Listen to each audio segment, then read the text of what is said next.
Hey, everybody. Montreal was in Pittsburgh tonight to play the Penguins in what I had hoped would be a bounce back game and a return to the win column. But that's not exactly what happened. Hey, everybody. I'm Rick, and thanks for joining me.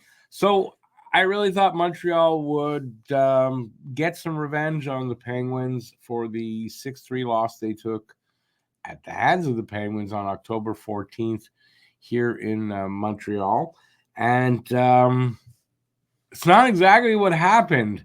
So I'm going to tell you exactly what I thought of this game. And you can, as always, let me know in the comment section if you agree with me, think I'm crazy, maybe I'm ugly. I don't know. Whatever you think, let me know.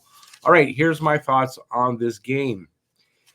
After two god-awful games versus Seattle and Washington this week, I had hoped that the Habs would bounce back tonight in Pittsburgh, facing an equally struggling Penguins squad that hadn't scored more than three goals, in a game since beating Montreal October 14th, 6-3.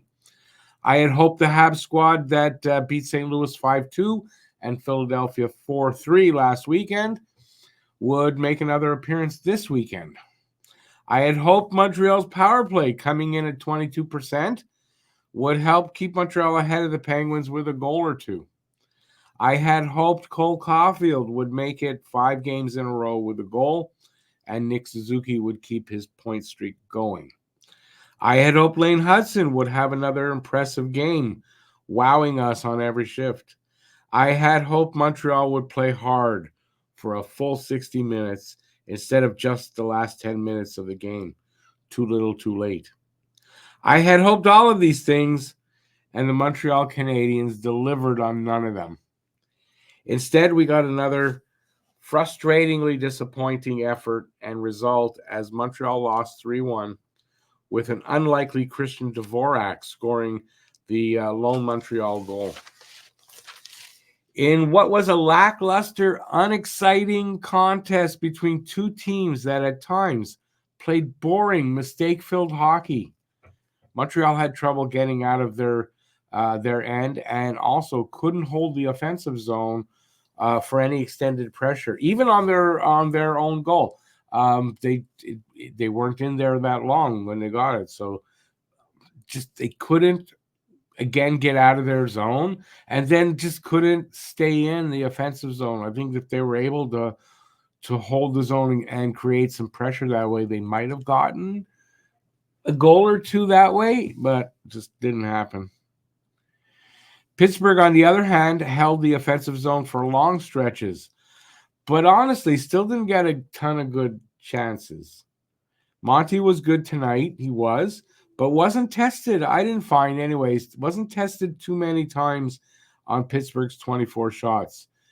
They weren't that many difficult shots, I want to say. At least I just didn't find him have to do. Either he made them look easy, and he fooled me, or I don't think he was tested that hard or that badly. So, but still, his performance was an improvement over his last game, which he got chased out of the Seattle game. I really thought we'd see a much better performance by Montreal, considering the bag practice the team was put through yesterday by Coach Marty. He may have to do that a few more times in order to get the results he was looking for, because I kind of thought they'd come in. It's the reason I thought they'd get the revenge tonight. After the bag practice, kind of brings the team a little bit closer together. And I kind of thought that would make the difference. The defense would be tighter. The offense would be a little stronger. It didn't happen. They were improved, but not by tons, I'll say. Let's see. Unfortunately for us fans who had hoped the team had taken a step forward in the offseason, and with the Line injury, we'll kind of never know if they would have. The early part of the season is certainly not living up to expectations in most areas, and it's unclear yet if they are capable of getting there anytime soon. Will they be able to stay in the mix? Not that they're really in the mix now, but stay in the mix at all so that when Line A returns, there are meaningful games to be played. The way it's going now, they're going to be right out of it by the time Line A gets back. So I'm hoping that's not the case. They can turn things around enough to be, in the race and then see what Line A's addition can do and how far that can push them. I don't expect them to make the playoffs this year. I don't. I didn't before, and I really don't now. But it doesn't mean that they can't have a good rest of the season. It doesn't. They can turn this around. They should be capable. I don't know what it is that's holding them back other than youth, honestly. So I don't know if I have any solutions or ideas to solve these issues, except to say that patience is needed. This is a young, talent-filled roster. I don't think there's any doubt about that. Even if they're not performing up to what our expectations are, this is a young, talent-filled roster. The D especially is too young. Some might say that they're too young. So patience is the name of the game for like maybe a few years more. It's unfortunate. I thought and hoped that this year would be a different year, even if they didn't make the playoffs, that they would be so much more exciting to watch, be more competitive, be in more games.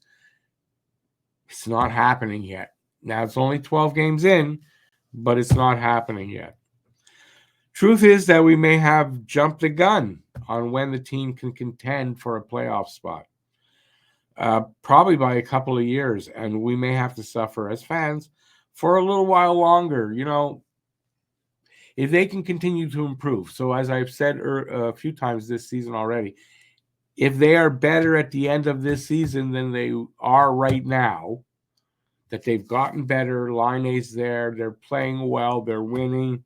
Sure, they're not going to get the playoffs because of the poor start. Maybe that's the case, but that they're winning and they're improved.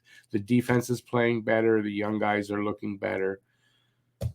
If that's the case, then, I'm going to be happy with that. And it might take a couple of years of that before we actually do make the playoffs and can become contenders. All right. So this is still, there's no excuse for the negativity that some of you guys in my chats and that watch me on the live streams and watch it, not so much in the comments on the videos, in the live stream chats. Let me read that again. So this is still no excuse for the negativity of some of you guys that you have right now. Someone called Slav a waste of a pick in the stream today. A waste of a pick. That's a little extreme. That's a lot extreme, if you ask me. Shitting all over these guys at this stage of the rebuild instead of bearing down and having a bit more patience doesn't reflect badly on the team, in my opinion, but actually reflects badly on you and your fandom of the Habs. So, I'm a firm believer of that. If you can't have a little bit more patience, we're 2+ years into a rebuild. We've invested all that time into believing in this team, watching it grow. If you can't have a little bit more patience because this year we jumped the gun, oops, and you're going to shit all over them that they're no good and this one's crap and this one, and get rid of, like, that's on you. That's a bad reflection on you, not on the team. That's my opinion. All right, that's it. Let me know what you think in the comment section. Next game is Tuesday night at home to Calgary. So they're back at home for a game, then they go on the road for a few more. It's also election night in the U.S., so it's going to be an interesting night. I hope I keep my shit together. And anyways, go Habs, go. And better luck versus the Flames on Tuesday at home. Hopefully we'll get a win, and it'll make us all happy. That's it. Let me know what you think. Till next time, stay safe out there. Peace out. Have a good one. Go Habs, go. Ciao, everybody. Thanks for watching. If you like this, give a thumbs up, leave a comment, and please share this video.